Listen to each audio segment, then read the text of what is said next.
Assalamualaikum warahmatullahi wabarakatuh. Selamat malam Bapak atau Ibu dosen. Perkenalkan, nama saya Anissa Salsabila dengan NIM 044549577. Di sini saya akan mempresentasikan atlas mini morfologi organ tumbuhan lokal yang sudah saya buat. Saya melakukannya dengan tumbuhan lokal, yaitu 5 spesies tumbuhan lokal yang berada di sekitar rumah saya. Saya menggunakan mangga, pisang, jambu biji, bunga sepatu, dan juga bayam.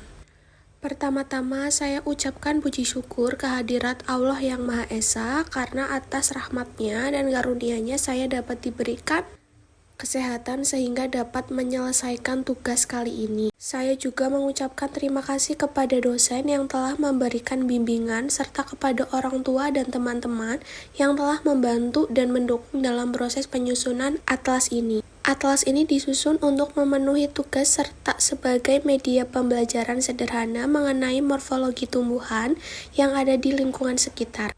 Tujuan pembuatan atlas mini morfologi ini bertujuan untuk memenuhi tugas mata kuliah morfologi tumbuhan, untuk mengenal lebih dekat struktur morfologi tumbuhan lokal yang ada di sekitar lingkungan, untuk meningkatkan pemahaman tentang bagian-bagian organ tumbuhan seperti akar, batang, daun, bunga, dan juga buah. Dan juga untuk melatih keterampilan dalam menyusun media pembelajaran sederhana. Manfaat atlas ini dibuat juga adalah untuk membantu siswa memahami bentuk dan struktur bagian tumbuhan secara lebih jelas, dan dapat mempermudah pembelajaran karena disertai dengan gambar. Membuat proses pembelajaran menjadi lebih menarik dan tidak membosankan. Jika dilihat dari latar belakangnya, morfologi tumbuhan merupakan ilmu yang mempelajari bentuk dan struktur luar tumbuhan seperti akar, batang, daun, bunga, dan juga biji. Mempelajari morfologi tumbuhan lokal sangat penting dalam dunia pendidikan karena dapat membantu siswa memahami keanekaragaman hayati yang berada di sekitar.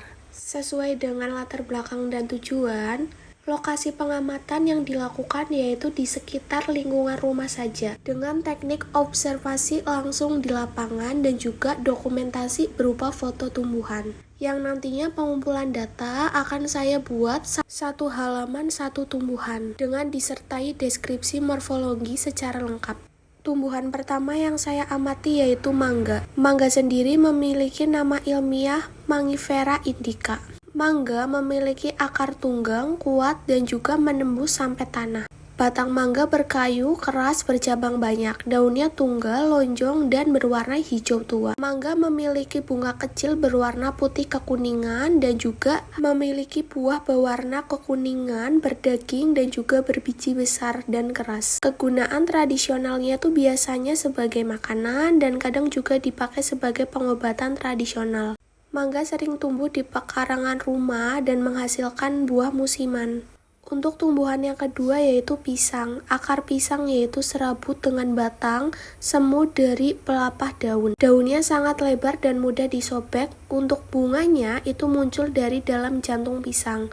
Buah pisang tersusun seperti sisir. Bijinya tetap segitu, tidak berkembang. Untuk kegunaannya itu memang sebagai makanan, namun daunnya bisa untuk pembungkus makanan. Pisang sering tumbuh di kebun dan cepat berkembang biak.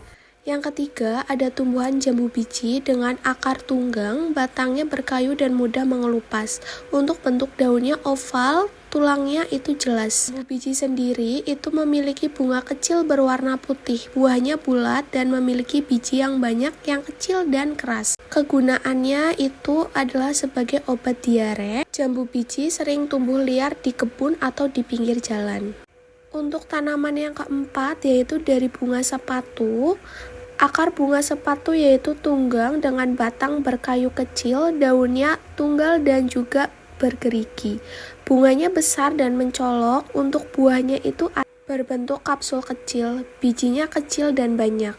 Kegunaan tradisional itu sebagai tanaman hias dan kadang untuk obat tradisional. Untuk catatannya sering ditanam sebagai pagar hidup. Tumbuhan yang terakhir yaitu bayam. Bayam berakar tunggang dan memiliki batang yang lunak dan berair. Daunnya itu berbentuk oval dan berwarna hijau muda. Untuk bunganya itu kecil dan tidak mencolok. Buahnya sangat kecil, bijinya juga sangat kecil dan banyak. Kegunaan tradisionalnya itu sebagai sayuran yang kaya akan zat besi, dan untuk tumbuhnya itu mudah di kebun atau di lahan kosong. Dari morfologi tumbuhan-tumbuhan tersebut menghasilkan kesimpulan yaitu tumbuhan lokal seperti mangga, pisang, jambu biji, bunga sepatu, dan bayam memiliki variasi morfologi yang berbeda-beda pada setiap organnya. Perbedaan tersebut tuh terlihat dari bentuk akar, batang, bunga, buah, dan bijinya. Jadi atlas ini tuh dapat membantu dalam memahami keanekaragaman tumbuhan serta meningkatkan kesadaran dan juga pentingnya pelestarian tumbuhan lokal sebagai sumber daya alam yang bermanfaat dalam kehidupan sehari-hari. Refleksi yang didapat dari penyusunan atlas ini menurut saya dapat mengembangkan keterampilan akademik seperti ketelitian dalam pengamatan, kemampuan mendeskripsikan data secara sistematis, serta penyusunan dokumentasi ilmiah sederhana. Sekian untuk presentasi dari saya tentang atlas mini morfologi organ tumbuhan lokal yang ada di sekitar rumah saya. Bila ada salah kata, mohon dimaafkan. Terima kasih. Wassalamualaikum warahmatullahi wabarakatuh.